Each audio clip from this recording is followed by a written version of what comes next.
says the past year was the worst of Allen's 20-year law enforcement history. New CMPD data this morning does show crime is dropping in the Queen City.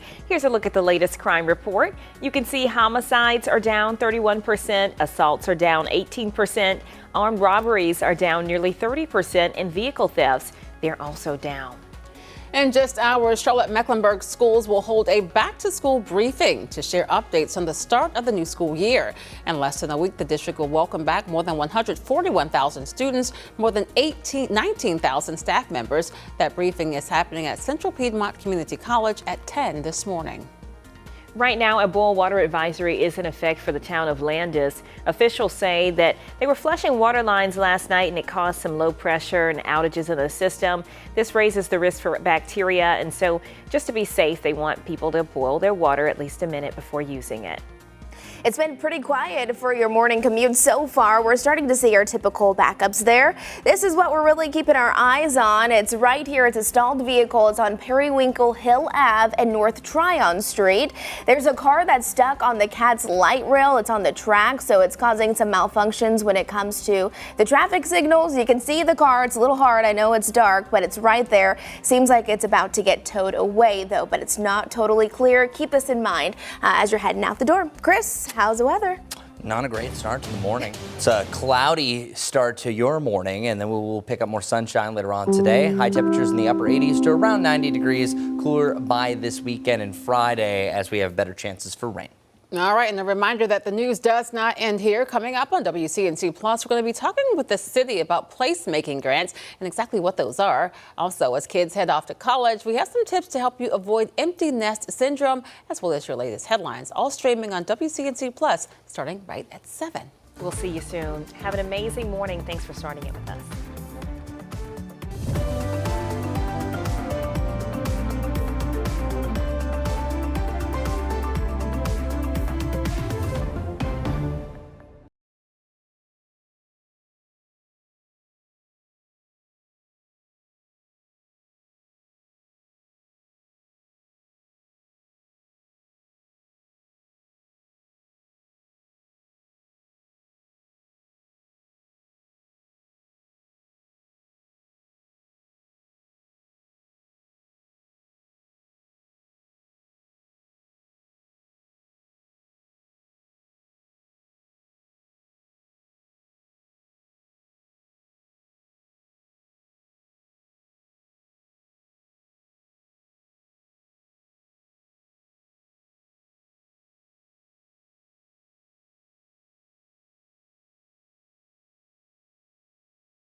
very happy Tuesday morning to you. You're joining us live here on WCNC Plus at 7 a.m. Taking a live look this morning at Myrtle Beach. Things looking very calm and beautiful as the sun rises over what appears to be a pretty cloudy day. Hurricane Erin is still making it closer to the Carolinas, so we are monitoring the coast quite closely this morning as you start your day. I'm Kaylin Hagwood in for Ben. And I'm Lisa Washington along with Chris Mulcahy and Majestic Storm joining us now.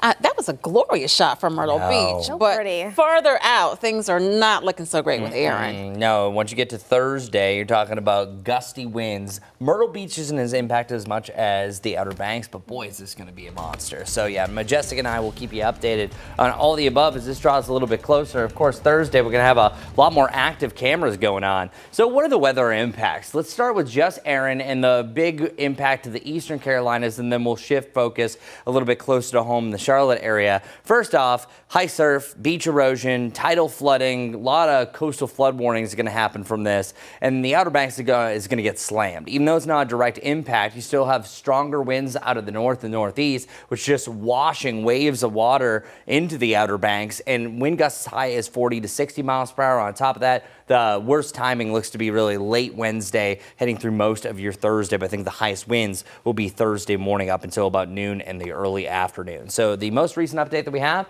115 mile per hour sustained winds. 1 hour from now, right here on WCNC Plus, we'll keep you updated on the newest update that came down from the National Hurricane Center. So this is barely a Category 3 right now, still a major hurricane. It's not as impressive of satellite imagery as what we saw at this time yesterday. This time yesterday, you're starting to see the redevelopment of that eye wall. It's closed in for now, and then it will start to expand, become a much prettier looking storm, at least as far as this image is here, not pretty conditions. And that'll be over the next couple of days or so. Really up to about Wednesday to Thursday is where we're going to see that nice redevelopment. So over the near term, throughout today, I think it does drop down to Category 2 strength, either anywhere from 105 to about 110 miles per hour, then right back up to a lower end Category 3. And that's why the Outer Banks still has a tropical storm watch in place that will be upgraded to a tropical storm warning as early as later on this evening, likely by tomorrow morning at least. And that's just because of the outer impacts. So this main cone that you're seeing here is tracking the worst of the hurricane force winds. That's going to be well offshore, so we can thank our lucky stars for that. But here's what it looks like. Realistically, the chance for wind gusts up to hurricane strength is quite large. Look at the spatial area of this, but how monstrous this is. The typical tropical storm wind field associated with this is actually greater and larger than the Carolinas. Look at that in perspective. It actually makes the Carolinas look tiny comparatively. The worst of the conditions really anywhere from about 6 a.m. until I think about around the noon hour to the early afternoon. At that point, you're seeing active wind gusts around Hatteras up to about 50 to 60 miles per hour, even a chance of even getting a little bit higher because this has trended a little bit further west. It's not going to make landfall, but it still is edging closer. Yesterday, it was actually about 50 miles further east. That 50-mile shift has brought the winds up by about 20 miles per hour. On top of that, you also have storm surge watches from Morehead City up through the Outer Banks, Hatteras, all the way up to Kill Devil Hills, where we're expecting the worst of the conditions, and storm surge values getting up to about 3 to 6 feet. 6 feet is taller than most people. That is absolutely astronomical. So I want to show you this real quick. Our surface map showing how imperative it is that we have this piece on the board. This stationary front right here, that little low pressure system is going to die out, but it's on the shoreline. If that wasn't there, this would have enough wiggle room to trend a little bit further west, and we'd be talking about a landfall. So thank goodness. Also, this front off towards the north and west, this low and this cold front is the main reason why we're going to see more clouds in the Charlotte area. But this is the time frame, let me get my head out of the way, at 5 a.m. before this pushes off towards the north and east. How that looks on our local futurecast. Today we have a cloudy start to the morning, slight chance for rain. Wednesday, not much really happens here besides a spotty shower. Better chances for storms up in the mountains. But Thursday, this cloud cover that you see here on Thursday morning is likely the extreme outer bands of clouds associated with Erin, but nothing directly impacts us here. All the rain that you see develop on your Thursday afternoon should be west of I-77, associated with a completely different front, not the outer bands of Erin whatsoever. So we can thank our lucky stars. Still not a good situation. There will be damage. There will be flooding in the Outer Banks, but it could be a whole lot worse. I'll have your full weekend forecast and 7-day forecast coming up. But first, let's get our first check here on WCNC Plus of our morning Morning Commute. Good morning, everyone. Well, if you're heading out the door anytime soon, here's a live camera look. I-77 just north of Griffith, heading out towards Lake Norman. You can see area roadways are nice and dry. Just an overcast start to your morning. Unfortunately, no sunshine out there at this point. Mild temperatures and still that big picture perspective. Doesn't matter if you're traveling on 85, 77 or 40.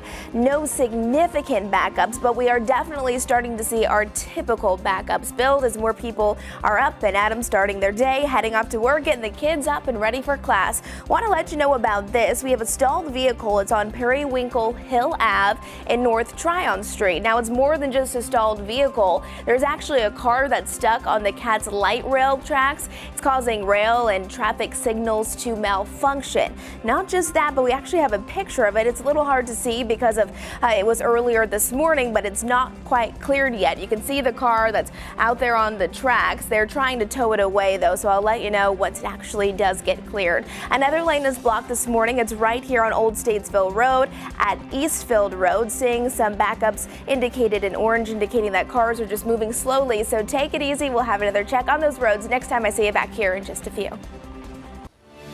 All right, Majestic, thanks so much. 7:06 now. For the second time in less than a year, Mecklenburg County's chief deputy is stepping down. Christopher Allen submitted his resignation just yesterday. WCNC Charlotte's Richard Devane is live for us this morning. He has been following this story. Richard, he has been pretty clear about why he's resigning here, calling out the sheriff. Yeah, absolutely correct. And this is the second person to do so in this period of time, Caitlin. Good morning to you. Good morning, Lisa. Good morning to everybody watching us on the Plus. Just a terrible situation again here involving a high-ranking official who works for Sheriff McFadden at the Mecklenburg County Sheriff's Office, who now says they can no longer do that. Another top leader out at the Mecklenburg County Sheriff's Office, Chief Deputy Christopher Allen, has resigned. Also in his resignation, calling Gary McFadden's leadership toxic and abusive. He sent a scathing resignation letter submitted on Monday. Allen accused McFadden of creating a hostile work environment through what he described as narcissistic behaviors and false narratives. He also wrote in that letter that McFadden misled him about the culture of the office, saying the past year was the worst of his 20-year law enforcement career. Allen also claimed the sheriff used staff for personal gain, demanded attendance at events that took away from their valuable quiet family time, and fostered what he called an unethical workplace. His departure comes less than a year after another chief deputy, Kevin Canty, resigned with similar allegations. Now, the sheriff's office has confirmed Allen's resignation, but has not offered further comment. McFadden has previously defended his leadership, saying the criticisms are a matter of opinion. Well, it's their opinion. Their opinion. What would you say? And what would you say? What would you say how you seen the sheriff office ran? And what would you say how you seen the sheriff office ran? And it's different. Does this look like a third world? No. And I hate to say this, as many people as they brought forward, we could do the same thing, but we don't think we have to do that.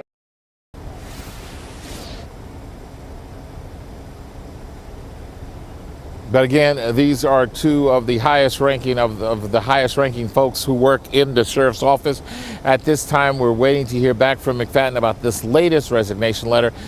We can tell you that McFadden will again be up for a re-election in 2026. So far, two people have also said they want to seek his position. We're right here in Uptown, right outside the Mecklenburg County Sheriff's Office. Guys, we'll send it back to you.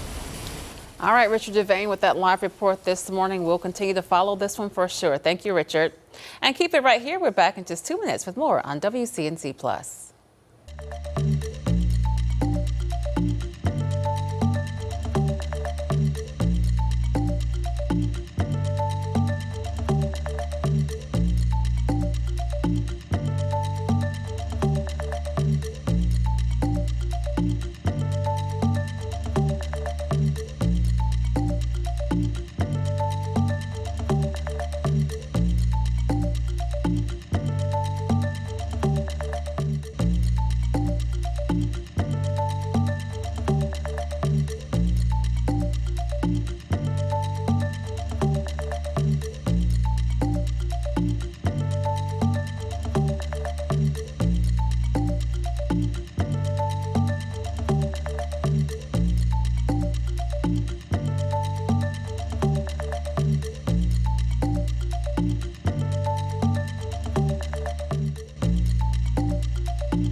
The time is now 7:11. Here's hoping that your Tuesday morning is off to a great start. Take a look at this. This is a live look over Lake Norman.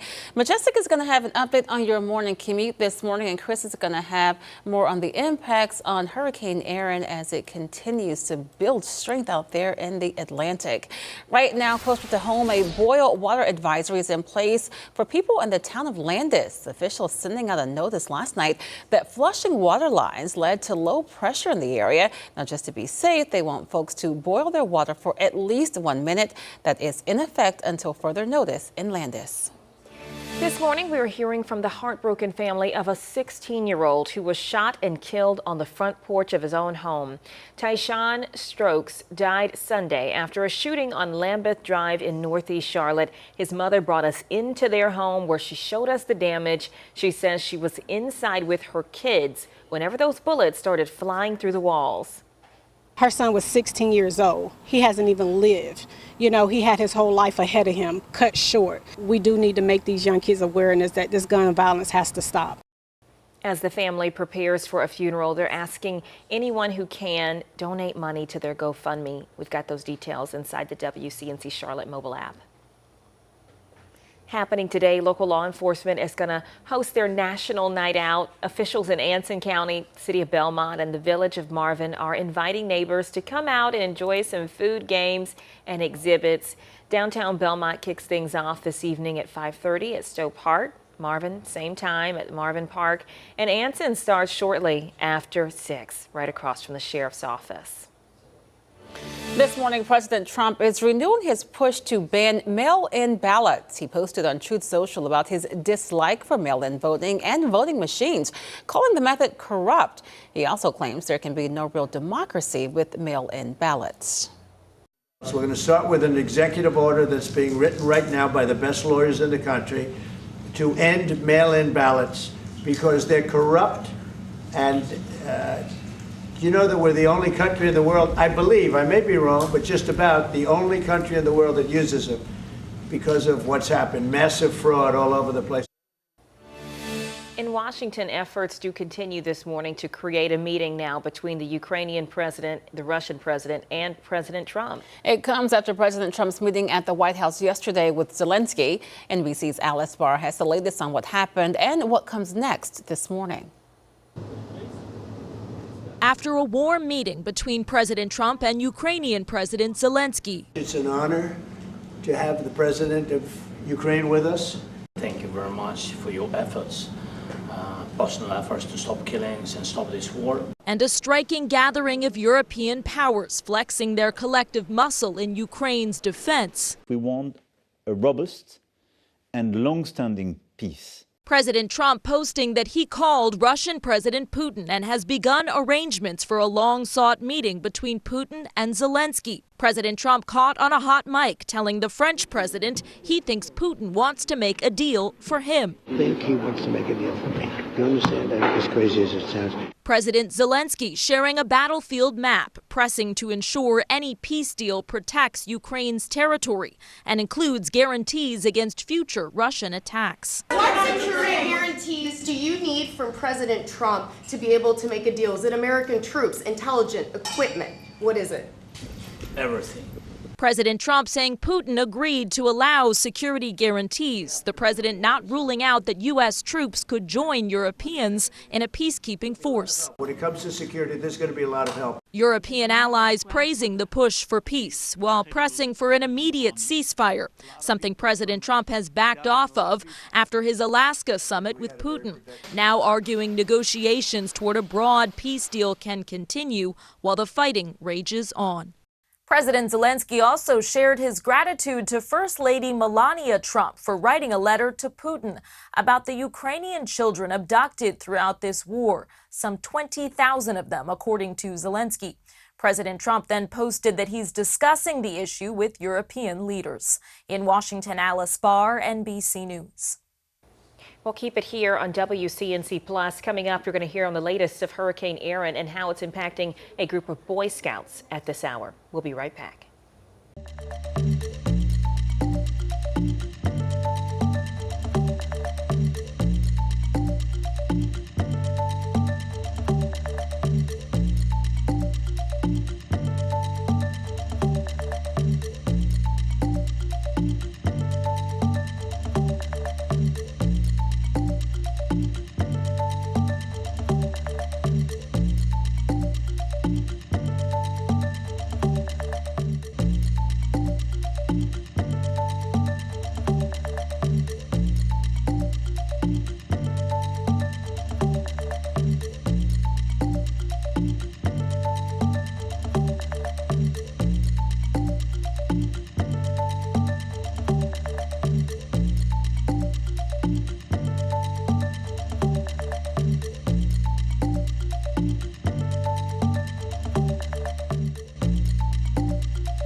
This morning, we continue to track Hurricane Erin. The storm remains a Category 3 at this hour, and it's expected to skirt the East Coast, bringing dangerous winds and storm surge to parts of the North Carolina coast, including Cape Hatteras. Evacuation orders are now in effect up and down the coast. Officials are reminding people to take advice seriously as Erin makes its way north. People hear evacuation, they think a storm's going to hit them directly, and they're thinking that since this one's not going to hit us directly, it's not going to be a problem. Well, it's going to be a problem. And people along the Outer Banks are taking the warning seriously, especially on some islands where a state of emergency is in place. Evacuees say the ferries are filling up fast. First thing we did was we went online to try to get a ferry reservation because most of the people there this morning were on standby. So I think we might have gotten the last spot for the 7:30 ferry, and there was nothing later in the day. A coastal flood watch has already been issued for Ocracoke as flooding and ocean overwash are expected to begin as early as today. A group of Boy Scouts are stranded in the Virgin Islands because of Erin. The scout troop from Plymouth, Wisconsin has been in St. Thomas since August 10th. Now, they tried to leave, but when they got to the airport, there weren't any flights. So they've been putting their skills to work, making the best of a challenging situation. However, it has put a bit of a financial strain on their families, not expecting an extended trip to the islands. A lot of these boys, this is their last big scout venture. Of course, there's disappointment. You raise enough money. The trip costs about $2,500 per boy to come. And like I said, that's a lot of Christmas wreaths to sell. It's a lot of popcorn to sell. Now, the group is expected to fly home on Friday. In the meantime, families have set up a GoFundMe to help these scouts cover the extra costs. This is, not the extended vacation that you want. Yeah, but truly, if you're going anywhere, even here in the Carolinas, once you hit August, there's always the chance. This is true. And we always say that, of course, the peak of hurricane season is September 10th. Right. But it can happen at any point. But Erin is going to be historic in its own right. Already one of the top 5 fastest rapid intensifications, where it went up 85 miles per hour, pretty much just like that over the weekend. And the thing with us here in the Carolinas, here in Charlotte, you might see some clouds from it, but that's it. And maybe not even that. But there's a low, medium to high impact here, and it exponentially increases the further east you go. So Nags Head and Hatteras, Cape Hatteras, to mention a few, I think they're under the gun the most. That's where you're going to have the overrush of 3 to 5 feet. That is just pretty much a fancy term for a high storm surge that's going to overcome a lot of areas and roads, and winds near 50 to even 60 miles per hour. If you move in a little bit more inland where you're not in the chain of the Outer Banks,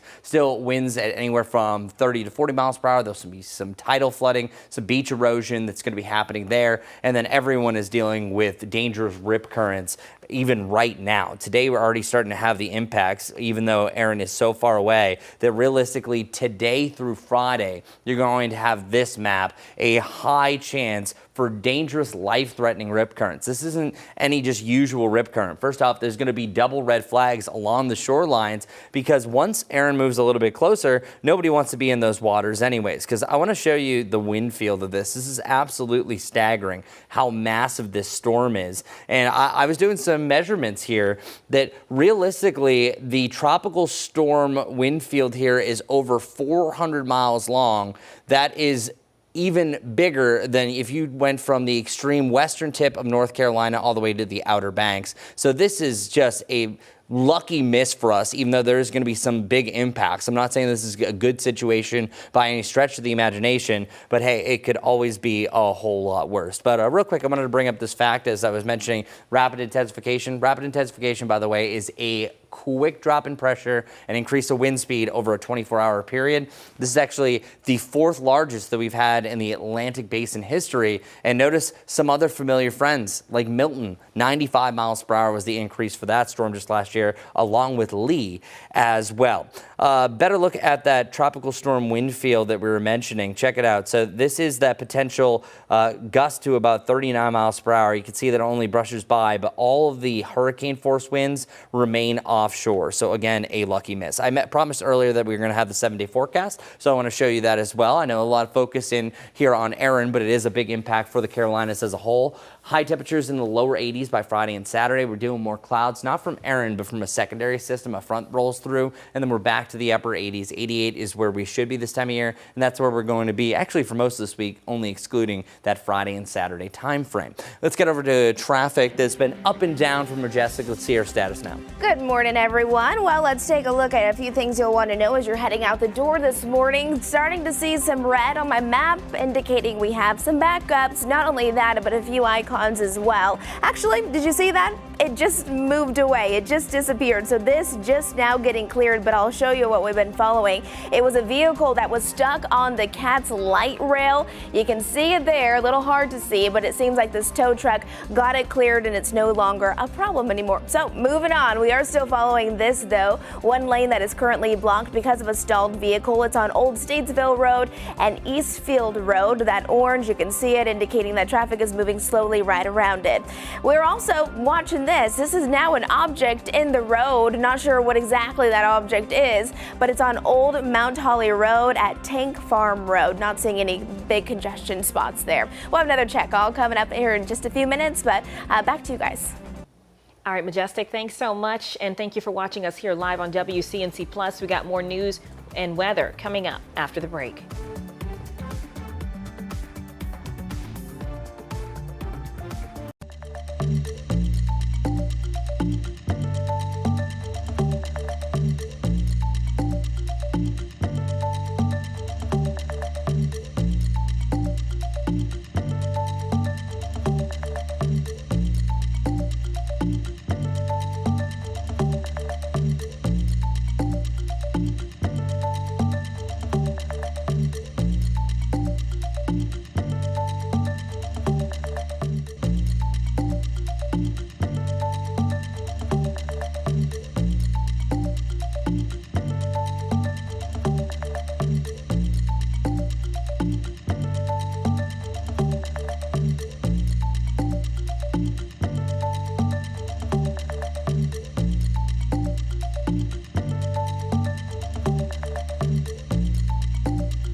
Well, good morning, everybody. It's good to see you. High temperatures today right around where we should be. 88 is the new normal high for August 19th, and we are starting off cloudy. It's not a bright looking start to the day by any stretch of the imagination, but we will see more of that sunshine starting to pop and evolve as we head into the afternoon, especially late afternoon, heading into the evening, and looking much better. Our 7-day forecast, back to 90 tomorrow. We have a spotty rain chance then. Same thing for today, most likely staying dry. Better chance for rain, especially west of I-77 on Thursday. More clouds and rain chances Friday and Saturday before we're back to normal to end the weekend and start next week. Let's get over to Majestic, see what's going on traffic-wise. Good morning, everyone. Well, it's another cloudy start to the day, but at least those roads are dry for your morning commute and no significant backups right now. This is I-77. Traffic is moving. It's just moving a little bit slower, not because of an accident, but more people are just waking up and heading in the same direction. Want to let you know about a lane that's currently blocked because of a stalled vehicle. It's right here. You see this orange? It's indicating that we do have some slow-moving traffic. It's on Old Statesville Road at Eastfield Road. In addition to that, we also have an object in the road. We don't exactly know what the object is, but be careful. It's on Mount Holly Road at Tank Farm Road, saying mainly grain, so no major impacts. Take it easy for your Tuesday morning commute. We'll see you over on WCNC Plus in just a couple minutes.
Thanks for streaming live on WCNC Plus at 7:30. I'm Lisa Washington. And I'm Caitlin Hagwood. Ben has the week off. In just about an hour, Charlotte voters are going to get a chance to hear from some of the people who hope to lead them. The District 4 candidates will participate in a forum later this morning. WCNC Charlotte's Destiny Richards is live this morning with details. Destiny.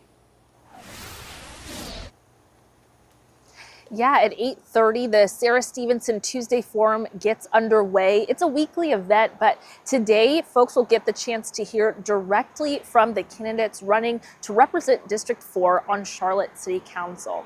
Now, these are the candidates that will be in the September 9th Democratic primary for District 4, incumbent Renee Perkins Johnson and challenger Will Russell. In her campaign for re-election, Johnson is highlighting her record on affordable housing, infrastructure, and raising city employee wages. Russell is focused on cleaner neighborhoods, stronger transit connections, and reimagining North Lake Mall as a safer entertainment hub. He's also looking to support small businesses and address tractor-trailer parking in neighborhoods. Both candidates say they want to manage growth while preserving the character of District 4's communities. Now we'll be able to hear a lot more as people ask questions at this forum. Again, it starts at 8:30 this morning here at the Belmont Center on Parkwood Avenue. And this is going to be live streamed. We have information on how to do that in this story on the WCNC Charlotte News app. And then this is really a time to hear from candidates before that early voting starts for the primary. That's this Thursday, August 21st. Live this morning in North Charlotte, I'm Destiny Richards, WCNC Charlotte. All right, Destiny, thanks for that info. Chris, we have been monitoring the tropics with Hurricane Erin all morning long and really over the last couple of days as it makes its way northward. You're taking a live look right now at Wrightsville Beach. Those waves looking a little choppy out there. Chris, what's the latest on the track this morning? The latest thing is that it's been nudging a little bit closer and closer to the Carolinas, so a little more westerly track. You're still dealing with hurricane force winds well off the shoreline, but as it gets a little bit closer, that means it's a little bit higher of an impact. So we're still barely category 5. So even if the winds were at 113, we always average and round up by 5s, but likely for the next update that we're going to see, either for the 8 o'clock update or the 11 o'clock update, I would not be surprised if this does downgrade to a category 2, which would be 110 miles per hour. But hey, we're splitting hairs by 1 mile per hour between a major hurricane category 3 or a still very strong category 2. But the newest update is that it's moving off towards the northwest at 7 miles per hour. And again, in about a half hour, we're going to have a much better picture of the new forward speed, wind gusts, and also the general sustained winds. Our surface map shows, and I want to step off screen so you're mainly seeing the time here in the upper right corner, 3 p.m. It is still well a ways from the Carolinas. But what happens is, notice how it's heading right towards us at this point. It's moving to the northwest. If this system right here, this stationary front, this low pressure system, which by the way, rotates like that, that's a nice little push out to sea. Meanwhile, there's also a high pressure system, the Bermuda High, that's steering everything in this general direction. If this wasn't here, this would actually trend a little bit further west. I'm not saying that for sure it would be a landfall into the Carolinas, but you'd be talking about a better chance for not just a tropical storm watch, but a hurricane watch and even a hurricane warning over the next 12 to 24 hours. But instead, it starts to move north by the time you get to your Thursday early morning hours to right around sunrise. At this point, between about 6 and noon, that's where I think that we have the peak winds. Now, most of the heaviest rain, the dirty side of the storm, is well offshore at this point, but it's still going to be a strong enough storm, picking up enough water, could crash waves up to 6 to 10 feet, and then also a storm surge in general, so just the pure height of the water as high as 4 to 6 feet. And that's the maximum. On average, I think it's going to range anywhere from 1 to 4 feet across much of the Outer Banks and some of the inland areas. Meanwhile, we also have this little low pressure system and this cold front that's going to dig in and bring our temperatures down for the Charlotte area. So I want to show you specifically what it looks like here for our futurecast over the next few days as Erin is making a near push past the Carolinas. Futurecast shows a cloudy morning, so don't really anticipate a lot of sunshine early on. Eventually, by the time you get to the middle of the afternoon, we're starting to clear things out. By tomorrow, I think we have more clouds. I think it's a brighter spot for some. A few showers right along the Tennessee border. By the way, it's right in here that you're going to see most of the rain over the next few days. Tomorrow, I think that you remain dry for Charlotte, but it's going to be rain riding right along the mountain ridge down to the foothills, and some heavy rain at times as well. There's actually a low risk for flash flooding through this stretch. And then watch Thursday. So right behind me, this little deck of clouds, this is 7 a.m. I already showed you the lineup of where Erin's going to be at that point. This is potentially going to be the outermost western side of the cloud deck that's associated with Erin. That is also feeding off that trough as well, but then you're starting to see a few showers as far west as Raleigh associated with the far western cloud band of Erin, but no direct bands of rain associated with this. All this rain that you're seeing here is that front that I was showing you starting to sneak in. So Charlotte could have some rain, but I think it's a better chance really west of 321. Isolated shower overnight on Thursday. And then on Friday, we're just dealing with more clouds all in all. That's why it's a much cooler forecast. Could also start off your Friday with a little bit of rain as well. So the now and later forecast with 74 right now under those cloudy skies. I think what's going to happen is you have an overcast sky and then a brighter overcast situation before eventually you see a little more of that Carolina blues starting to fight through the cloud cover. And then as far as the humidity goes for today, we have high temperatures that are reaching the mid to the upper 80s, but our real feel is still feeling like the lower 90s. But at least our actual air temperature isn't in the 90s unless that's your jam, that's your forecast. Well, I'm sorry that August has been so chilly for you because we're right back below normal. Lower 80s on Friday and Saturday, back to the normal high of around 88 degrees to end the weekend and begin next week, and letting you know the 6 to 10 day outlook and the 8 to 14 day outlook, so about 2 weeks outside of the 7-day forecast, looks to be trending a below normal end to the month of August, which has been all over the place. Now I'm going to keep my fingers crossed here. I'll show you that traffic is not all over the place. I know just the person to ask. Yeah, it's not too bad. We've definitely seen worse, but it's also not perfect. So let's get to it. A few things to let you know about. We're starting to really see those backups build along I-77 and I-85. But besides that, we have a new crash right here. It's on W.T. Harris Boulevard at Hickory Grove Road. We're seeing those backups mainly southbound if you're heading that way. In addition to this is still not cleared, and we're now starting to see more significant backups as more people are actually heading this way. The lane is blocked because of the stalled vehicle. Remember this one, it's on Old Statesfield Road at Eastfield Road. To the north of it, I-77 and Highway 115. Those backups are really building. I'm starting to see a lot of red here. Actually, those southbound lanes right there on Highway 115. I did not see an accident or anything like that, but I will keep a watchful eye on that spot. We do have something that's in the middle of the road. Right now, we're getting reports on it.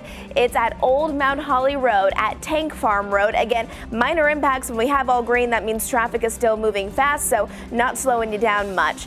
We are starting to see some of that orange now on Independence inbound, nothing that we're not used to, but look at this, you guys. If you're coming in from York County, from Fort Mill, Rock Hill, wow, I mean, we're really slowing things down. Again, nothing that we're not typically used to this time of the day, but a lot of red, just meaning that stop and go traffic. But that's not the only spot. The inner loop of 485 out towards Matthews, it's a similar game even out towards I-85 inbound. So allow for some extra drive time to get to where you need to be. That's what I'm watching for now. We'll have another check coming up here in just a few minutes. Majestic, thank you. 7:38 now. Right now, the United Way is looking for hundreds of volunteers for its Day of Caring in Union County. Volunteers are needed for about 50 projects this Saturday from 8 a.m. until noon. Those projects include cutting the grass, weeding, working in flower beds, landscaping. To sign up, head to WCNC.com/community. Always a great way to make a difference there. We'll keep it right here. We're back in just 2 minutes.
The time is now 7:41. In just hours, Charlotte Mecklenburg schools will hold a back-to-school briefing to share some updates on the start of the new school year. In less than a week, the district will welcome back more than 141,000 students and more than 19,000 staff members.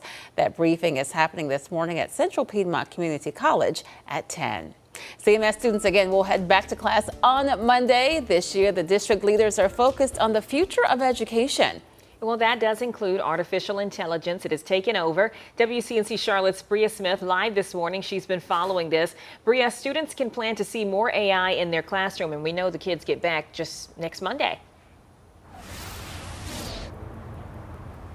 That's right, Kaylin. Well, CMS Superintendent Dr. Crystal Hill says she and her staff are working on an appropriate use of AI in the classroom and how that could benefit students even after school.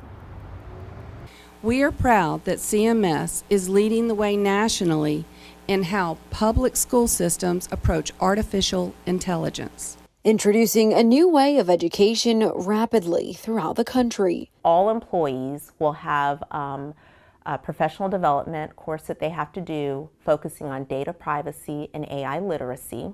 And as for students, our students, they already had digital citizenship courses that they had. Now AI literacy is incorporated into that, so our students will be taking coursework in that. CMS Superintendent Dr. Crystal Hill tells WCNC 30 schools within the district have expressed interest in learning more about the benefits of AI. They will go through a series of professional development, learning together. They'll have access to some AI tools to see what they like, what they don't like. Does it increase efficiency, their efficiency? Does it provide more time for the human to spend time with students? Because we're strong believers that AI should never replace humans. It's only going to enhance the work that we're already doing. Now, later today, CMS will be making an announcement with details on how AI will be integrated into the school system, starting with 30 schools. For now, reporting live at CMS headquarters, Bria Smith, WCNC Charlotte. All right, Bria, thanks so much. And that's the thing, we're talking about AI. You can't ignore it now because it's definitely here. So you have to find a way to embrace it, but you want to do it in the safest possible way. Exciting things happening at CMS. Thanks, Bria. Now, students in Union County are also going to head back to school next week.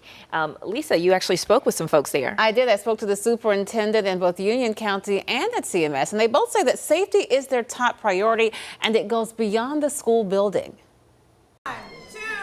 Earlier this month, students and administrators held a ceremony to open Union County's new Forest Hills High School. It's one of 2 new schools in the district, and it represents more than just modern facilities. It's part of Union County's commitment to keeping students safe as they learn. I'm not just the superintendent, I'm also a parent. And so one of the things that we take a lot of pride in is that when we send our kids to school, number one, we want them to be safe. Physically, mentally, emotionally. That commitment is backed by action. We've had a lot of investments and initiatives to really help with that piece. Most notably our school resource officer program. We're ended the year last year with a 1-to-1 ratio, and we'll begin the school year with coverage for all schools. All middle and high schools will have a dedicated SRO. All elementaries will eventually have a dedicated SRO. Safety is also top of mind for Charlotte Mecklenburg schools. For middle and high school students, the first week of the new year will include watching a video about neglect and abuse, specifically sexual abuse. It's information so students understand the signs of sexual abuse. And so because it is a sensitive topic, we wanted to make sure parents had all the information well ahead of school starting. The videos are on the website so parents can watch them, but we are required to show those videos within the first 5 days of school. And it's not just CMS. North Carolina law requires schools to provide age-appropriate sexual abuse and neglect safety information to all public school students in grades 6 through 12. So that will happen during every school does a safety assembly already, but it will be shown in a group setting and counselors will be there to talk to students about the importance of understanding the signs. So that's something that's new. If parents don't want that to happen, they can opt out. And we have a link to those videos on the WCNC Charlotte mobile app. Again, the General Assembly passed that legislation that requires the videos be shown to students in middle school and in high school within the first 5 days of the new school year. Keep it here. We're back in 2 minutes.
Welcome back, everyone. So let's talk a little bit more about the main weather story. Hashtag Erin.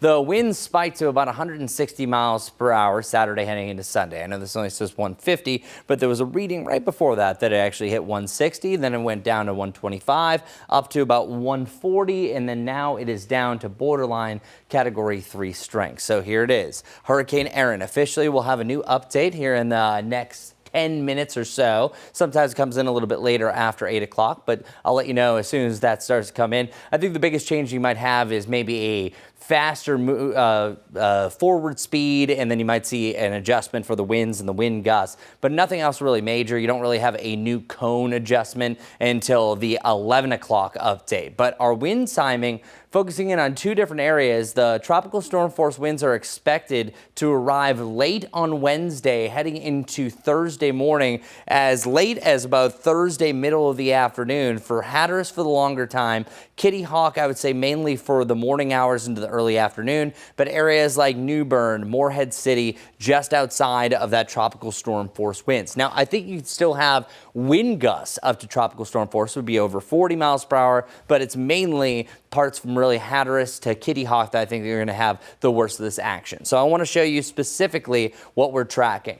Right now, we are anticipating a quick little dip in as far as the sustained winds go with Erin. Once it works its way a little bit closer to the Carolinas, I think it redefines its eye wall. But notice the spatial area that this is covering, how wide it is. This is the cloud deck that is actually larger than the Carolinas by far. Actually, the amount of rain that you're going to see with this system from west to east is almost the width of the Carolinas as well. So you're going to have some cloud cover on the eastern side of the Carolinas. We might see a few additional clouds heading into your Thursday for the Charlotte area, but most of this is going to be around the I-95 corridor, a little bit closer to the Raleigh area. And then once you get to about Thursday evening, this is past and gone, still affecting the surf as far north as southern parts of New England as it continues to push its way off towards the north and east. But our rain chances are not really affected specifically because of this system.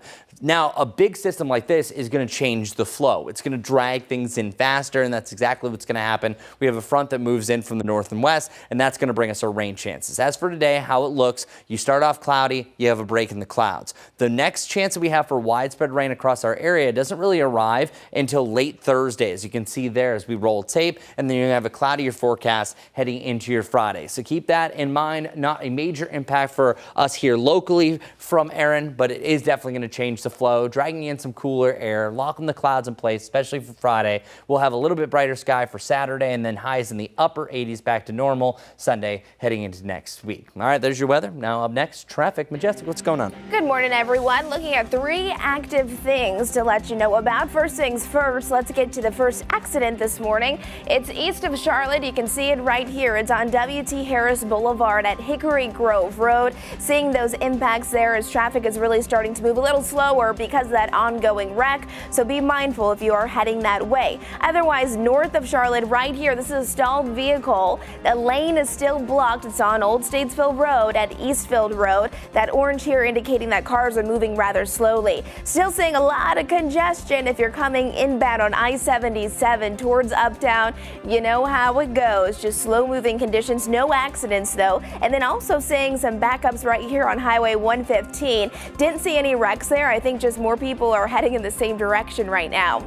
We do have something still lingering in the road. You can see it here. It's on Old Mount Holly Road at Tank Farm Road. All of that green is indicating that cars are still moving fast though, so not seeing any significant changes there.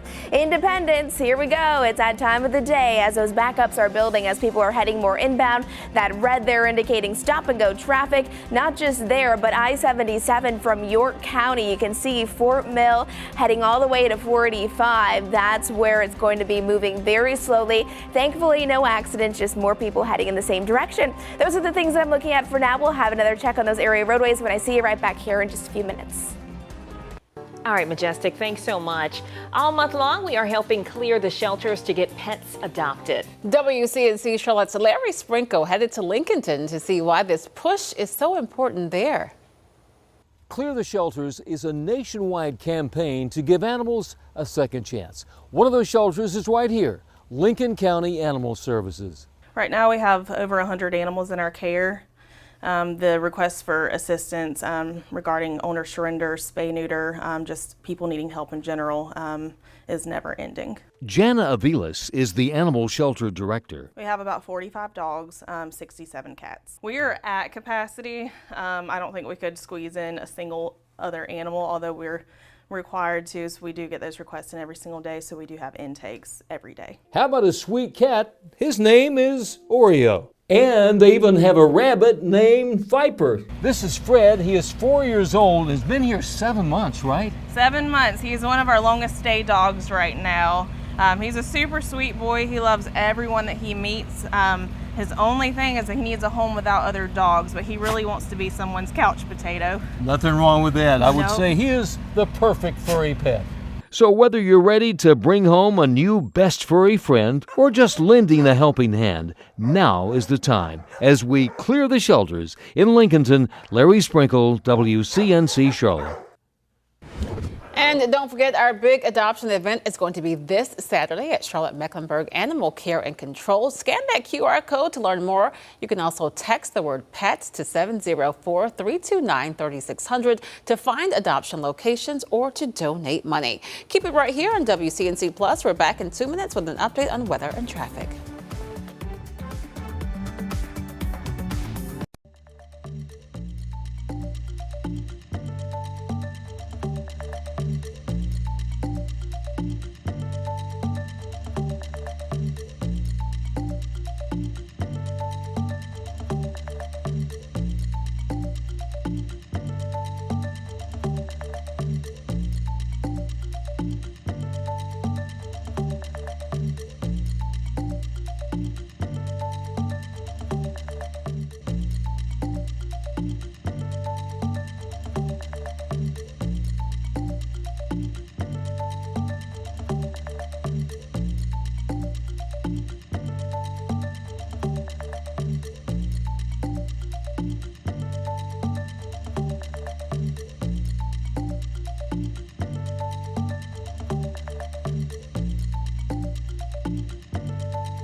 Welcome, everybody. We have a high of 88 degrees for today, which, by the way, is right where we should be for this time of the year. It's not a beautiful start to the day. It's cloudy, but it is going to be a brighter afternoon, so we just got to be patient for that sunshine to come back out. I want to show you your 10-day forecast. Check it out. We are going to hover around the upper 80s to around 90 degrees for our highs over the next 3 days. Big dip with more clouds on Friday, back to the lower 80s on Saturday. I think we see more sunshine before we're back to the upper 80s Sunday and Monday, and then another cool down back into the lower 80s, even the 70s for some of the last days of August. This is also going to drag some of our lows down into the lower 60s by the middle of next week. As for our rain chances, they're especially high for your Friday, Saturday, heading into Sunday, but still only isolated to scatter. So no big widespread rain chance, at least at this juncture. Let's head over to Majestic, see what things are looking like for your morning commute. Good morning, everyone. Live camera shot showing you I-85 here.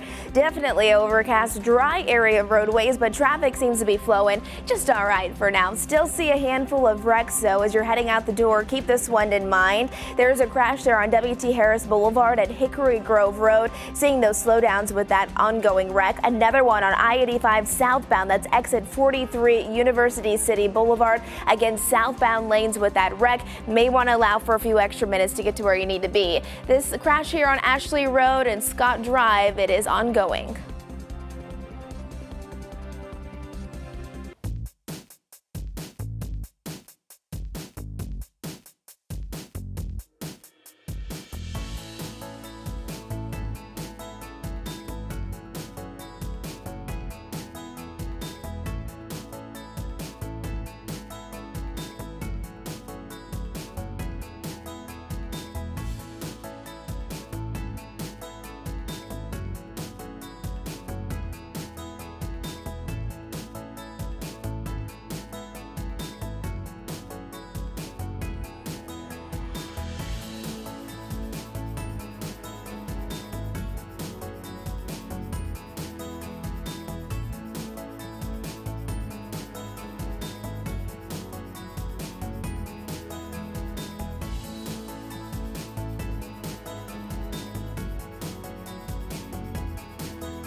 Happy Tuesday to you. Thank you so much for joining us here live on WCNC Plus at 8. I'm Kaylin Hagwood in for Ben.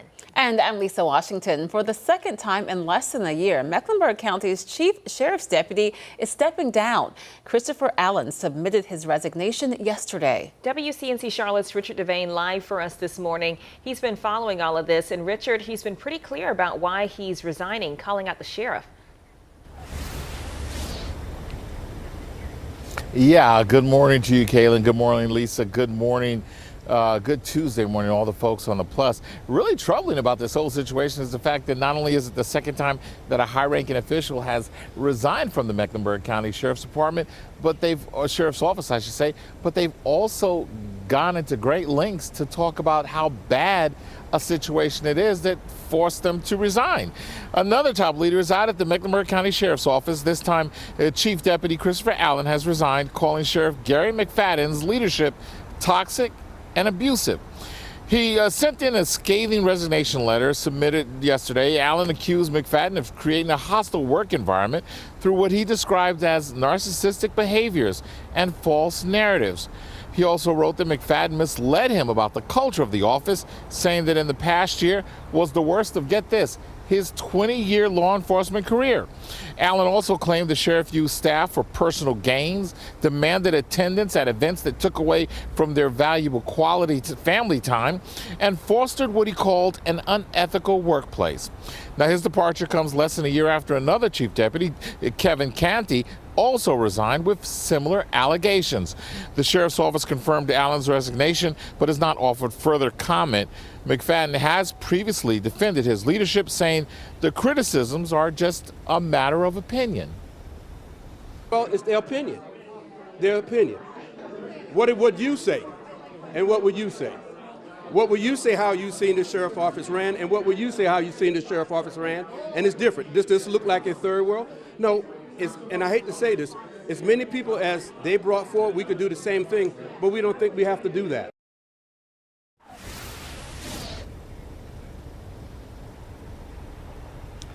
Yeah, but there are quite a few allegations. Of course, Sheriff McFadden's next opportunity to run for office is next year.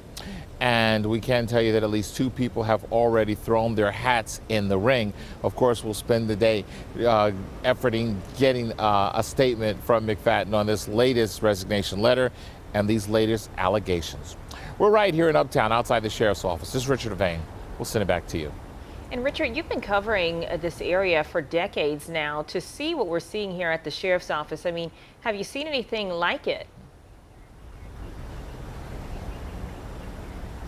No, I haven't seen anything like it as far as these top level folks. Usually people resign and in all forms of public office, usually they don't come out with a letter or making those types of allegations. And you know, since you said decades, I started here when I was 2 years old, just for that perspective. That's important to note also, Kaylin. Oh my goodness. Well, I'm like, you know, you've always been a smart child. That's what it was. All right, Richard Devane, thanks so much for reporting for us. Let's turn it over to Chris, who's monitoring that forecast. And Chris, hot, humid, a little bit rainy, and quite cloudy on those pictures today. Yeah, we'll really just call it a cloudy start, sunnier afternoon. And yes, it is technically hot in the upper 80s, but it's the normal hot for this time of August. Actually, the last 4 days have been above normal, rocking anywhere from about 92 to 94 degrees. And you can see definitely some thicker clouds from place to place. Our Dallas camera, which is 1,450 feet up in the atmosphere, definitely dealing with the cloudiest sky. And then over Charlotte, you have that overcast situation as well. So there's going to be a chance for a spotty shower this morning, and then we dry out for the afternoon. So nothing really big there. Up in Boone, we had some especially dense fog, I would say 2 hours from now. 2 hours ago, but now it's really improved. Actually, most recent update about 5 for our visibility, so that's certainly drivable. And then there's another overcast example over here in Monroe. Temperatures right around 73 to 74 across much of the greater Charlotte area and down to South Carolina, 72 for you in Hickory, and our new morning low of 64 where we were just looking around King Street and Boone. Hour by hour, you can expect our highs to start to reach the upper 80s by about 4 to 5 o'clock. At that point, I think we're going to have a decent amount of sunshine, more sunshine to end the day. So it's just kind of a patient game trying to get that cloud cover out of here. And then 84 degrees right around Hickory for a high, 88 around Charlotte. Some areas a little bit cooler, just depending if you do have that cloud cover. And then tomorrow we're back to 90, 89. Then check it out. Our Friday is a big difference. And the reason why is we're going to see an uptick in as far as our rain chances go, but nothing really stands out. So anytime you have a 40+ chance for rain, you're going to have a scatter that pops up here on this map. Whenever it's 60%, it says likely, and then anything 80% or above, that's widespread. So we have nothing that's really especially widespread, but we do by Thursday have a low risk for flash flooding. And the reason why is actually not because of Erin. Now, Erin is going to make its way a little bit closer to home, but it's really going to be especially along I-77 and west. I would say certainly west of I-77. That's a good chance for rain to end the day. So that's our best chance for rain going forward, but nothing really for the Charlotte area really sticks out as of now. So let's roll into tomorrow and your Thursday to show you the difference here. Didn't really see anything pop up green for today, nor do you really tomorrow. A little bit of rain more so in the mountains. So this is kind of the sweet spot for most of the rain. This is 3 3 p.m. tomorrow, so mixed cloud and sunshine, a little bit hotter there. But watch something and a big difference here for Thursday morning. That cloud cover that you're seeing over here around Southern Pines and Raleigh, that's the far western clouds of actually Hurricane Erin at that point. And then you're seeing a little rain showers coming from that. But the main batch of rain that we're seeing here is actually from a front and a low pressure system is starting to drop its way into the south. That's going to provide some slow moving storms, some heavier rain. So even though we do have that low risk for flash flooding that spreads as far east as Albemarle, most of the activity right now trending to be a little bit further off towards the west. So it indirect impact. Now this is definitely being dragged in faster because of Erin pushing out to sea. So it's really just changing the flow, but not directly from Erin. So just wanted to clarify that. Cloudier sky with the lower 80s on your Friday and Saturday. Saturday, I think, it has a better chance of trending a little bit on the drier side of things, by the way, and then back to normal around 88 Sunday heading into Monday. That's enough weather for now. Let's get over to traffic. All right, let's see what's going on. If you have places to be this morning, this is a live camera shot coming in. This is I-85 specifically. Overcast roads, overcast skies, but dry roads right now. And you can see traffic seems to be flowing all right there. But wow, my map has really gotten busy really fast. A handful of accidents. We'll break down a few of them that I want to let you know about. This one is very significant. It's going to be on Independence, where there is currently a lane that's blocked northbound, so those inbound lanes at Albemarle Road. Look at all those colors indicating that there are significant stop and go conditions there, as one road is currently blocked on Independence inbound. In addition to that, I-85 southbound at exit 43, that's University City Boulevard, there's a crash there, but notice most of that is still mainly in the green, so not seeing any major backups at this time.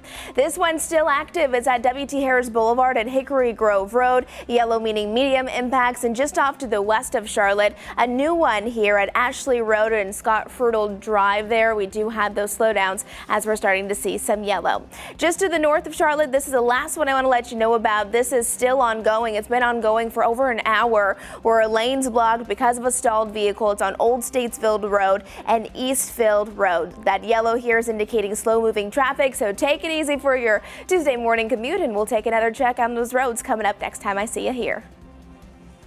All right, Majestic. Happening today, an evening of live music in collaboration with Charlotte Center City partners. Now, this is part of a celebration of the achievements of the 2024 Placemaking Grant Projects. Here to explain is Ria Knob. She's the Placemaking Community Associate with the City of Charlotte. Ria, good morning. Thanks so much for getting up early to talk with us. So first of all, tell us, what is Off the Rails? What's the event tonight? Well, first off, thank you for having me. I'm with the Charlotte Urban Design Center, and our event is Music Off the Rails. It's a two-part event, as you mentioned. It's live music in our public plaza, just right off the light rail station at Bland Street. And it is also a celebration of our completed 2024 placemaking grant projects. Yeah, tell us a little bit about what makes you guys want to put this on and what people can expect. Sure. So first, the part of this is activation. Urban design is all about taking underused space within our cities and bringing life and activities there. And so we try to practice what we preach. And once a month, we host free events for the community to come on out and learn what we do and have some fun. So this is just another one of those. And also for our grant members, we really rely on community members to, make these projects happen within their own communities and bring placemaking and life and beauty to their neighborhoods. And so we really wanted to take a moment to celebrate those grantees who've completed these projects and made their city a little bit better. And so for those who really aren't familiar, tell us, what are the placemaking grants and why did you guys feel like you wanted to show them off for those who don't understand what you're talking about? Sure. So the Urban Design Center offers grants once a year to help fund community-led projects. So any community within the city of Charlotte can apply for this grant, and it is meant to do placemaking. And placemaking is when you take underused space in your neighborhood and add beauty, art, activities to increase, safety, beauty, and community connections within your own neighborhood. And so we try to fund small scale projects that can be completed within the year. And so projects this year include murals. We've got some community gathering spaces and some programming in those public spaces. So if I'm listening at home, I'm interested, I want to get involved, how can I learn more about the event? So we have an Eventbrite, and you can find that on our Instagram. It's under our bio. You can also just look up Charlotte Urban Design Center and Music Off the Rails, and it should come up on your web browser. And yeah, we'd love for you guys to RSVP so that we, know who's coming. But yeah, the event is free for everyone. And I guess if you aren't sure, maybe you see a space. I'm always intrigued with people who can just imagine what a space can be, right? Like I might just see like an empty lot there, but somebody else can see that as, I don't know, a community garden, a space for art, as you said, a place for the community together. If you aren't sure and you're skeptical, is it still safe if you have some questions, want to find out more? Yeah, of course. If you come tonight, I will be there, so you can totally ask me questions. Our grantees will be there so they can share their experience with the public. On our website, we also have a placemaking hub with information on how to imagine these projects and how to actually implement them. So that's a great toolkit for anybody who's not really sure where to start. We also provide a lot of materials when the grant is open to help people start to imagine what these spaces can look like and what could maybe fit there and some options. So we're always here and always able to help. And if you come to one of our events, you can even ask our staff some more questions. And tell us about the entertainment, because this is Music Off the Rails. So tell us about the entertainment tonight. Yeah, so we have a live performance by Jessica Max. She's a little mix of hip hop, rap, some old country, some classic rock. So I think it's going to be great, and we'll have a little bit of something for everybody. All right, Rhea, thanks so much for joining us this morning. Again, that's Rhea Nab with the City of Charlotte, and it's Music Off the Rails tonight, celebrating placemaking and those grantees from the 2024 projects. Thanks so much for joining us. Thank you for having me. Keep it here. We're back in 2 minutes.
Thanks for streaming on WCNC Plus. 8:15 now, and new this morning, the Justice Department is about to hand over long-awaited records tied to Jeffrey Epstein. Lawmakers are expected to start getting those documents on Friday. It comes after the House Oversight Committee issued a subpoena and demanded testimony from 10 key witnesses. Former Attorney General Bill Barr testified on Capitol Hill yesterday that Epstein died by suicide and there was no foul play. This morning, President Trump is renewing his push to ban mail-in ballots. He posted on Truth Social about his dislike for mail-in voting and voting machines, calling the method corrupt. He also claims there can be no real democracy with mail-in ballots. So we're going to start with an executive order that's being written right now by the best lawyers in the country to end mail-in ballots because they're corrupt. And you know that we're the only country in the world, I believe, I may be wrong, but just about the only country in the world that uses them because of what's happened. Massive fraud all over the place.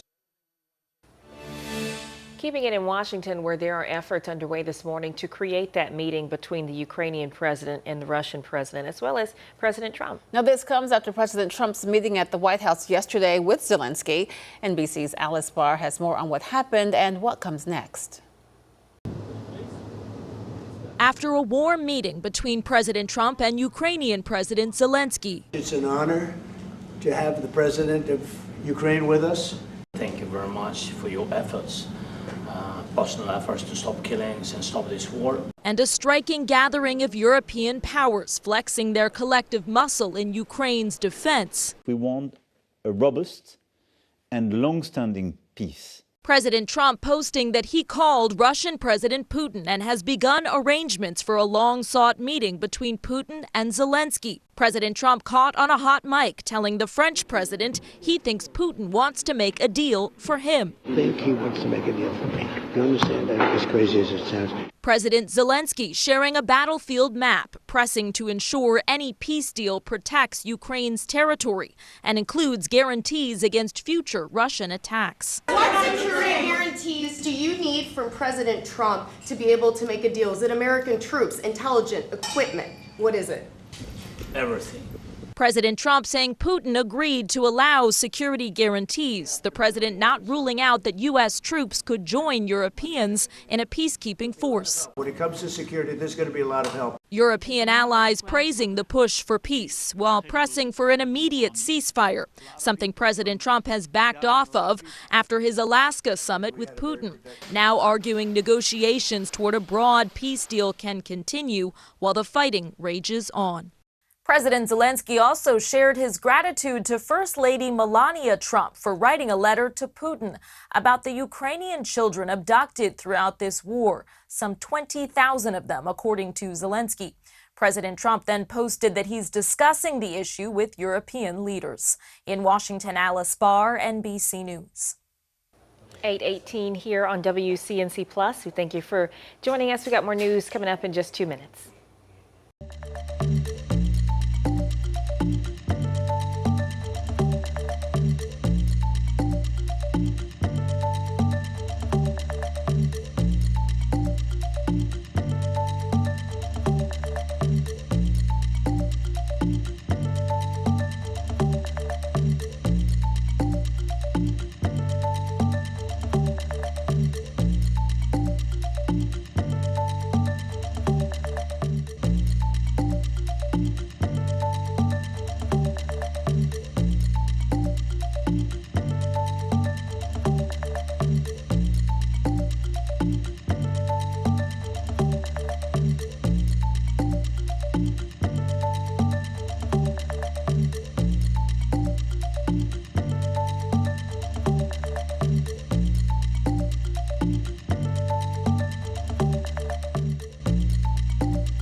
Here we go. The newest update from Hurricane Erin officially is down to a Category 2 storm, now down to 110 miles per hour. Didn't have time to change the icon, but before it was just 111 miles per hour.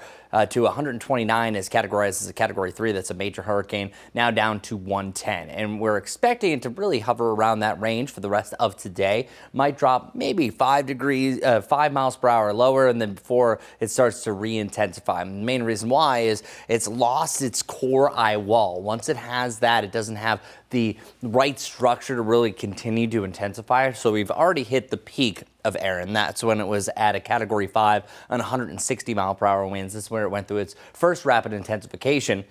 And then now we're just going to see this hover around really either side of Category 2 to Category 3 strength over the next few days, and it will likely be a borderline Cat 2 to Cat 3 as it's directly east of the Carolinas. That little yellow area right there represents a tropical storm watch, and that's where you're expecting the tropical storm force winds. We're checking out our futurecast wind gusts. This is an absolute monster of a system. The fact that the wind field of Erin is going to be larger than the Carolinas. Put that in perspective. I don't have anything drawn here, but here, I'll stand right in the middle, just kind of judging it in general. Look at this. Look at how massive this thing is. It actually makes the Carolinas look small. Now, as far as the peak wind gusts, it's going to be Thursday morning heading into the early afternoon. Hatteras showing wind gusts at 50 to 60 miles per hour for a solid 12-hour period, so half the day.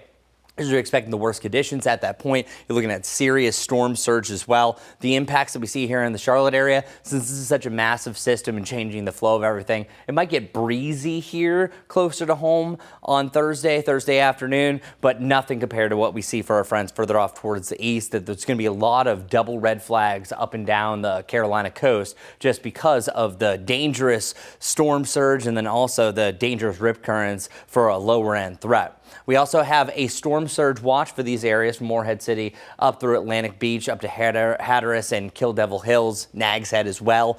That's where we're going to see most of the big overwash in the main situations because they are estimating upwards to about a 3 to 6 foot storm surge. Again, really secondary impacts for the Charlotte area. So another look at a 7-day forecast in the near term. We are going to cool down on Friday and Saturday, but that is all because of Erin pulling out and another system moving back in. Really, Hatteras and Kitty Hawk and those areas look to be the biggest impacts, again, starting late on Wednesday, heading to Thursday. That's your Erin update. We'll have another one coming up in the next 30 minutes, but let's get over to traffic for an update with that as well with Majestic. All right, good morning, everyone. Here's a live camera look of I-85 here. Traffic is flowing nice and smoothly as people are heading out the door.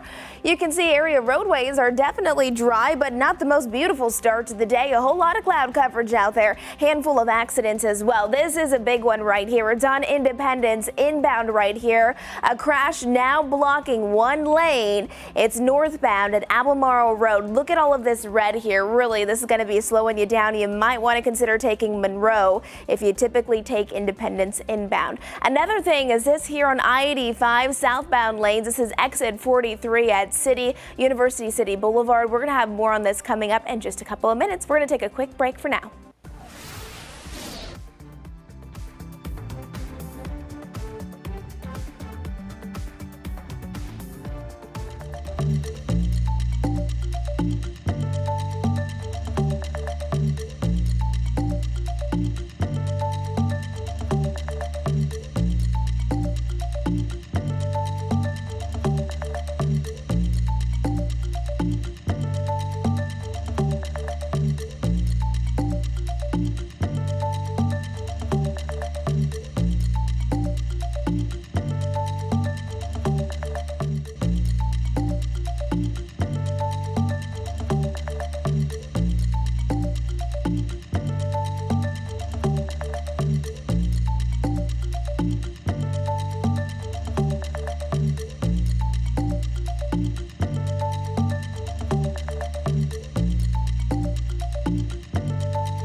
Well, good morning, everyone. This is what's above our heads, just a thick cloud cover, and we eventually are going to get rid of this deck of clouds. It's going to take a little bit. By the late morning, I think you have a brighter overcast to a mostly cloudy sky, and then even partly cloudy at times on and off throughout the afternoon. High temperatures ranging anywhere from the mid to the upper 80s, but it could feel a whole lot hotter. Honestly, it's going to feel almost like it was for the actual air temperature over the last few days. We were 92, 94, and yesterday we hit 92. Today is a break from the 90s before we're back around that 90-degree range for your Wednesday. For your Thursday has a much better chance for rain. I think it's mainly west of I-77 that we're going to see some showers start to work their way into the area. So there is a chance we could have some rain for the Panthers' final preseason game.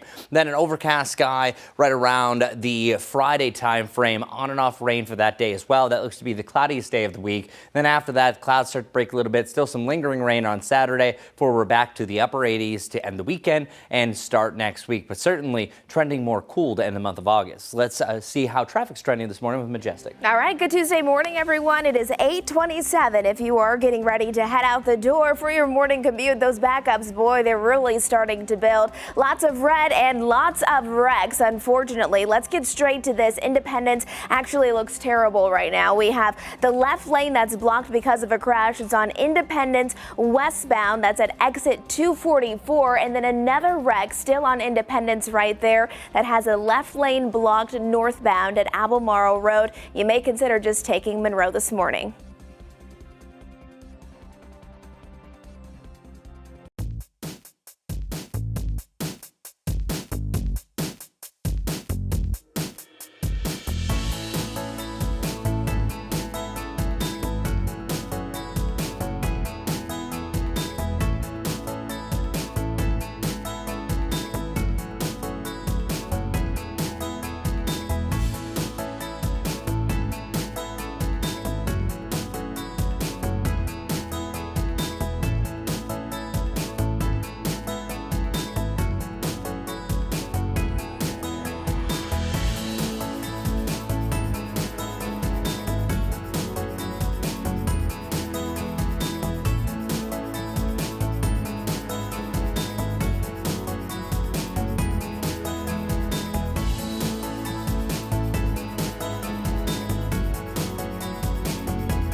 Thank you so much for joining us here live on WCNC Plus. The time is 8:30 and you are taking a live look at Wrightsville Beach, the Carolina coast, on alert for Hurricane Erin, which is barreling through the Bahamas as a Category 3, now downgraded to a Category 2, so we can tell you that. There's the good news. As you want to look at the track, we're going to show you that in just a moment, but it is expected to make a turn north where it'll skirt along the Carolina coast. While it won't make landfall, preparations are underway this morning in the Outer Banks. And as we talk about the different impacts we've been seeing along the surf, there's also that danger of things washing away. Hatteras and Ocracoke Islands are under mandatory evacuation orders right now due to possible impacts from the storm. The most immediate concerns are coastal flooding, ocean overwash, and rip currents.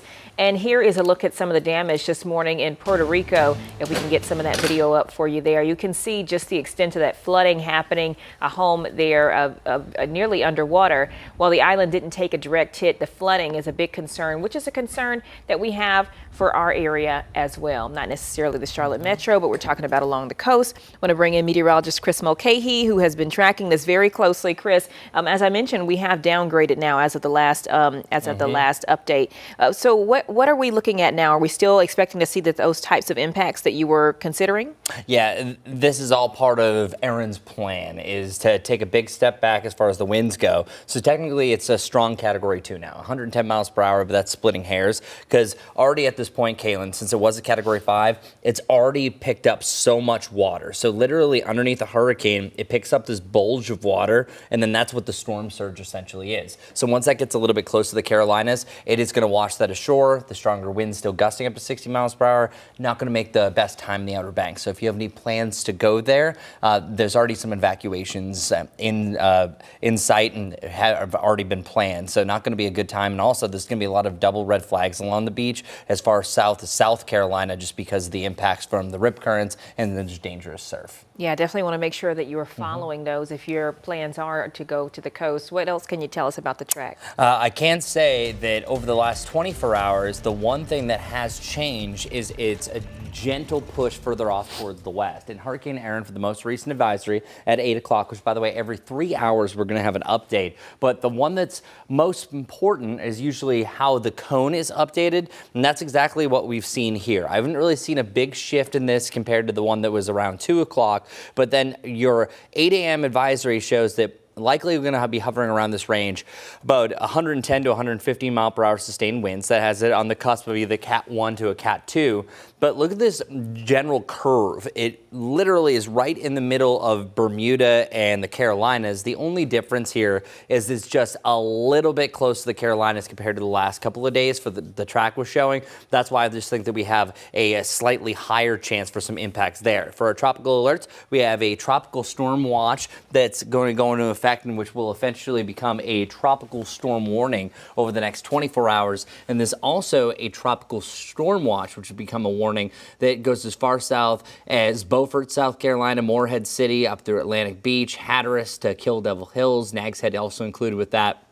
And the northeastern part of the Carolinas, such as the Corolla area, not as much impacted. But it's still going to be a good chance for a storm surge over 3 feet. I think most of the area is going to see anywhere from 1 to 4, but there's going to be a chance to getting up to about maybe even 5 to 6 feet, just depending on how severe this system is. I think this graphic really tells a tale about the impacts of the highest winds compared to just the wind field in general. This is 5 p.m. on Wednesday. You're seeing gusty winds up to about 20 to 30 miles per hour at this point, all the way down from Charleston up through Hatteras. But notice what changes getting to Thursday morning. At that point, still gusty along the beach. Winds are coming from the north and northeast at this point. At this point, you're seeing a lot of water starting to splash onto shore. That's where you're going to have a lot of the localized flooding. Still gusts as high as 60 miles per hour, getting up to around lunchtime on Thursday. So it's not going to be a good time to be out in the Outer Banks at that point. Then everything starts to pull away. The tropical storm force gusts start getting out of here by about Thursday night.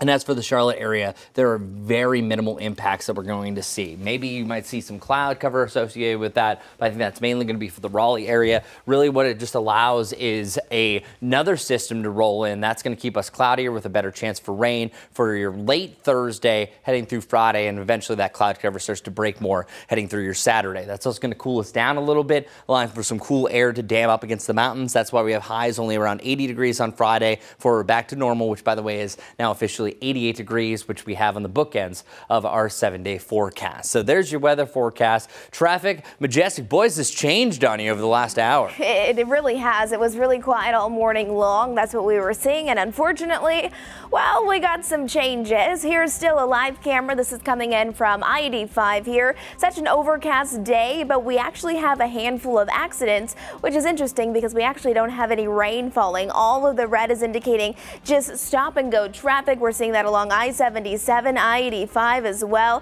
and definitely right along Independence. Once we add in the icons, putting into perspective how busy of a morning it is, we'll highlight a few of the biggest wrecks that you need to know about. Really, Independence looks awful right now. Stop and go traffic, all of that red, it's extending a couple of miles. The left lane is blocked because of a crash on Independence at exit 244. That's Television Place, a little closer to Uptown. In addition to that, an additional additional wreck on the same highway. That's Independence right there. Another lane is blocked because of a crash. This time it's those northbound lanes again, and that's going to be out towards Albemarle Road. So a lot of red, just indicating cars are moving very, very slowly. If you typically take Independence inbound, you may consider just taking Monroe Street this morning if you are heading inbound. In addition, we have another accident here. It's on W.T. Harris Boulevard at Hickory Grove Road. Seeing some yellow, meaning that there are some medium impacts, but cars are not moving incredibly slowly. I-85 southbound, exit 43, that's University City Boulevard. There is an accident. I think that they were able to get the car over to the side because, as you can see, all green right there, meaning that cars are flowing just as they should be this time of the day. All right, Majestic, thank you so much. CMS students, they're going to head back to class in less than a week, and the district is focused on the future of education, including how it integrates artificial intelligence into all of this. WCNC Charlotte's Bria Smith, she joins us live. Bria, I know you've been speaking with district leaders. We know that students can plan to see more AI when they come back to the classroom next week. That's right, Kaylin. Well, CMS Superintendent Dr. Crystal Hill says she and her staff are working on an appropriate use of AI in the classroom and ultimately how that can benefit students even after school. We are proud that CMS is leading the way nationally in how public school systems approach artificial intelligence. Introducing a new way of education rapidly throughout the country. All employees will have a professional development course that they have to do focusing on data privacy and AI literacy. And as for students, our students, they already had digital citizenship courses that they had. Now AI literacy is incorporated into that, so our students will be taking coursework in that. CMS Superintendent Dr. Crystal Hill tells WCNC 30 schools within the district have expressed interest in learning more about the benefits of AI. They will go through a series of professional development, learning together. They'll have access to some AI tools to see what they like, what they don't like. Does it increase efficiency, their efficiency? Does it provide more time for the human to spend time with students? Because we're strong believers that AI should never replace humans. It's only going to enhance the work that we're already doing. Now, later today, CMS will be making an announcement with details on how AI will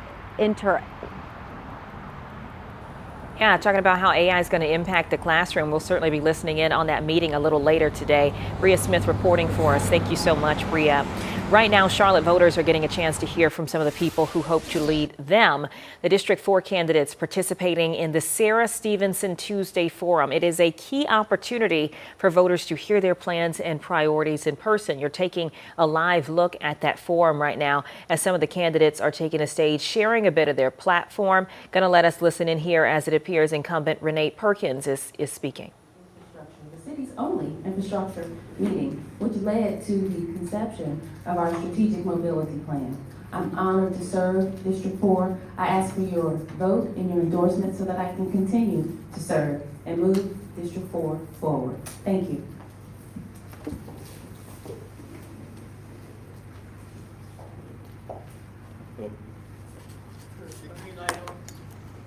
You need this one? Thank you.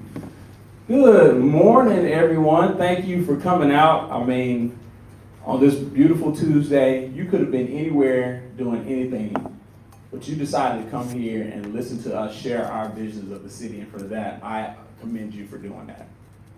Civic elections, local elections are often low turnout affairs, but your local council member is the one who's the most important. When they deal with issues like trash and development, the airport and the infrastructure, these are important things that get done on a daily basis, so I am glad that you're here. My name is Will Russell. I'm running for Charlotte City Council District 4.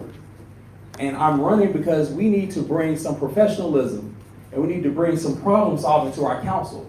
We've seen over the last couple of years that we've been derailed from the issues of housing and transportation with personal animosity and animus.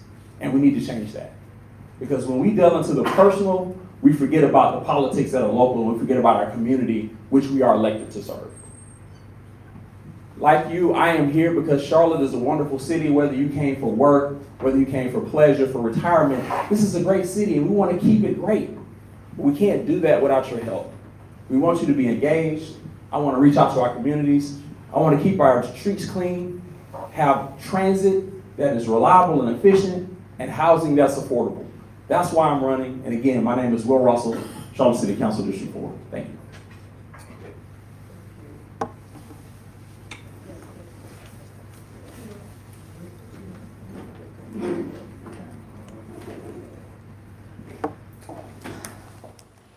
All right, and you have been listening to that District 4 Candidates Forum today, one of several forums that we've been seeing as local leaders do prepare for early voting that's going to be taking place here soon in the city of Charlotte. You heard there briefly from incumbent Renee Perkins Johnson, also hearing from challenger Will Russell, hoping to get an opportunity in her seat. A little bit about incumbent Johnson is that she has been highlighting her record on affordable housing, infrastructure, and raising city employee wages.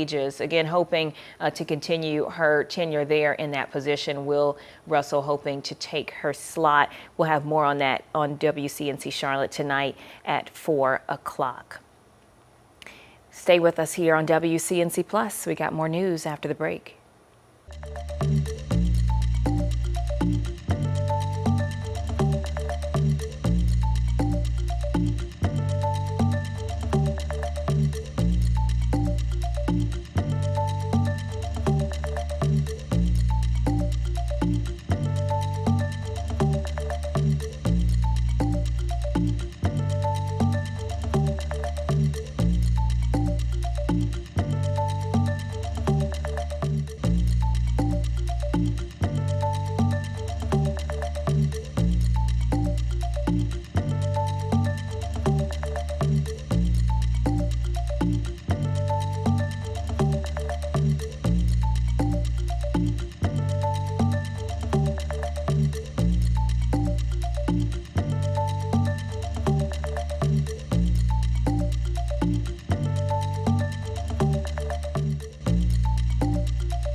Welcome back to WCNC Plus. You're watching live here at 8:44. And back to school can not only be a stressful time for students, but also for parents, right? If your child is leaving home for college or to start a job, there's the feeling of sadness, loss, sometimes even depression. WCNC Charlotte's Megan Bragg looks into some ways to cope with the empty nest syndrome. This time of year can be exciting for older children branching out to start a new chapter of their lives. And Dr. Adam Borland with the Cleveland Clinic says anxiety can be expected if it's a child's first time leaving home. This is difficult because a large part of one's identity is often defined by their role as a parent. And suddenly there's this recognition that a significant change is about to occur. This is called empty nest syndrome. Dr. Borland recommends starting to cope by parents acknowledging their feelings and realizing that what they're going through is normal. It can also help to have open communication with your child and let them know you're having a hard time, but don't go overboard. You don't want them to feel like they have to manage your emotions. They're likely dealing with their own anxiety and stress and fear And the last thing they need is to also feel as though I'm carrying the weight of my parents' sadness for me leaving. Dr. Borland says parents should look at the positives of their child going away to college. This could mean they have a chance to pick up an old hobby or start a new one, or spend more time with friends and creating connections. Megan Bragg, WCNC Charlotte. Yeah, a lot of families go through this, and I know JT is just a little button right now, just a little baby. Do you ever think about that? Is that, or does your wife think about it? The weird thing is, just last night, JT got his backpack out and he was putting a bunch of weird things in that. Say he was going to school, like a bell and some cars and other things like that. But watching him was like, okay, bye mommy, bye daddy, just walking away. We almost got teary-eyed just because of the possibility. And Lisa was here saying that it doesn't matter the year. I don't know, her daughter's about to start middle school. Yeah. Each year it's still tough. So yeah, we even just fantasize about it happening, not in a good way, but now it definitely brings tears to your eyes, because the biggest thing is when you become a parent, watching them grow up, that it really does, the biggest cliche, it goes by so fast. Oh my goodness, that is absolutely the case. Empty nest syndrome, it's okay to talk about it.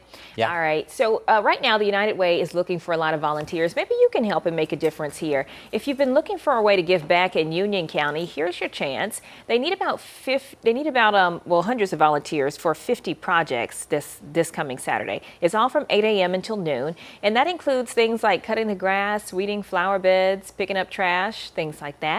Just visit WCNC.com/community to learn more. Keep it here. We're back in 2 minutes.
Welcome back to WCNC Plus here live at 8:50. You're taking a look now at Myrtle Beach, where Hurricane Erin is making its way closer to the Carolinas. A lot of fog there, those low-sitting clouds, and what is really going to create that risk for rip currents right there along the coastline as the hurricane does make its way northbound. Good news here is that hurricane has decreased in strength, so that's a positive. But certainly a concern there for folks here along the coast. I want to send things over to meteorologist Chris Mulcahy, who's been tracking the storm closely. Chris, what can you tell us at this hour?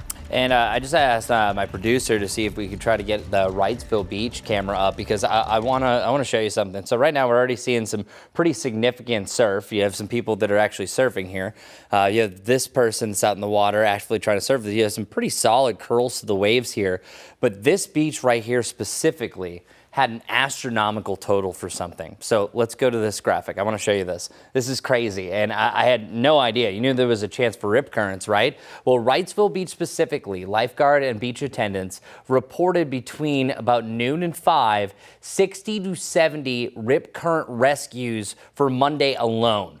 We don't even have Erin even close to the Carolinas right now. Now it's still nearing within about 700 to 800 miles, at least its center of circulation. And there was also some rescues down here near Savannah and Charleston as well, and then more rescues further up the coast. So this is still a few days out. So I'm letting you know that the rip current danger is extremely high and extremely dangerous. So if you do have a beach trip, you gotta be really careful, because whenever you have a storm that's even within 1,000 miles, it can cause dangerous rip currents. When it's starting to near within closer to 500, you're looking at life-threatening situations here that likely, I think a lot of these beaches are going to be closed because it's far too dangerous, because you're also putting other people in danger. Because think about that. We still have this so far away down the Caribbean. And again, I'm going to bring this number up again. Just Wrightsville Beach alone, 60 to 70 rescues. So it's going to be high. That's the highest that this goes. But I'd almost move Wednesday to Thursday to a very high, or just don't go in the water. Now,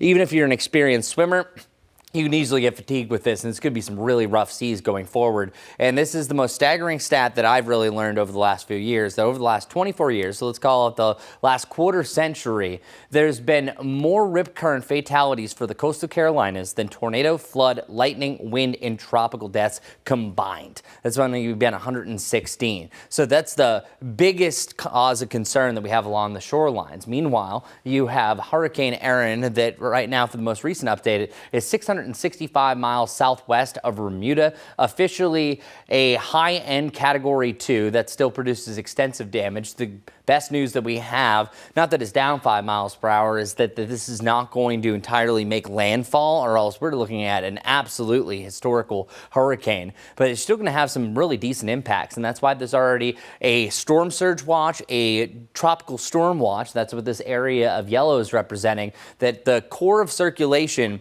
is still about 200 to 300 miles offshore, but it's still going to produce some of those epic waves, storm surge as high as 4 to 6 feet for the upper end for the outer banks. Because I want to show you these futurecast wind gusts. I think that you're going to see a more well-defined eye wall over the next couple of days. That's also why it's weakening a little bit for the near term, but seeing those peak gusts really for Thursday morning, 50 to 60 miles per hour. Of course, we'll be live streaming here on WCNC Plus, showing you all the ins and outs, different cameras that are happening along the beach once it gets a little bit closer. Even though it's not going to be a good situation, just letting you know, we are very lucky that that center is not making landfall here in the Carolinas, because the impacts with the even well-off coast still going to be significant for some of those coastal communities. Let's get over to Majestic for a look. We're a little bit more local. Here are our local streets and roads. All right, good morning, everyone. We're heading into a cloudy start to our Tuesday morning, and wow, we do have quite a bit of red up and down I-77. Lots of slowdowns there, not just slowdowns, but lots of accidents that are currently ongoing. It started out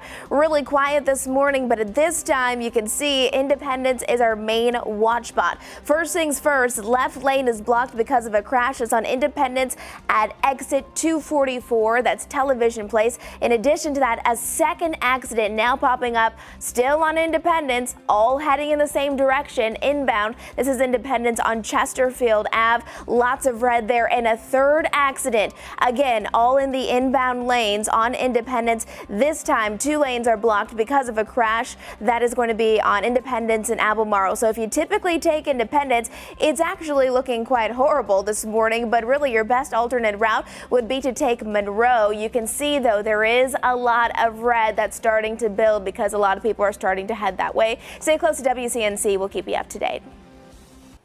Majestic, thanks so much. Taking a live look at the live Impact News studio on WCNC Plus. Got our Jay Monreal and Carlene both standing by, ready to take over the broadcast there. First, we're going to have a check of your weather and traffic in just minutes. You're watching WCNC Plus live.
Well, not a pretty start to the day. Check out our Monroe camera, even seeing some of those darker clouds off into the distance.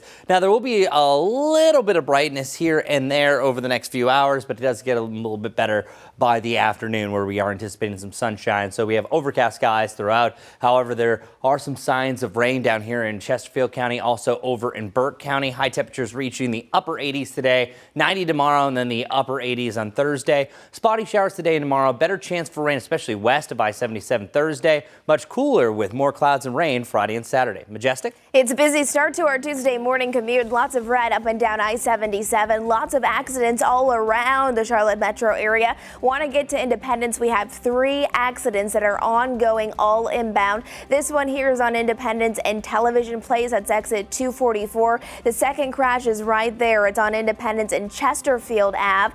Tons of red, meaning that cars are just at a stop and go. This one just got cleared. You might want to take Monroe, but it is moving rather slowly. Take it easy this morning.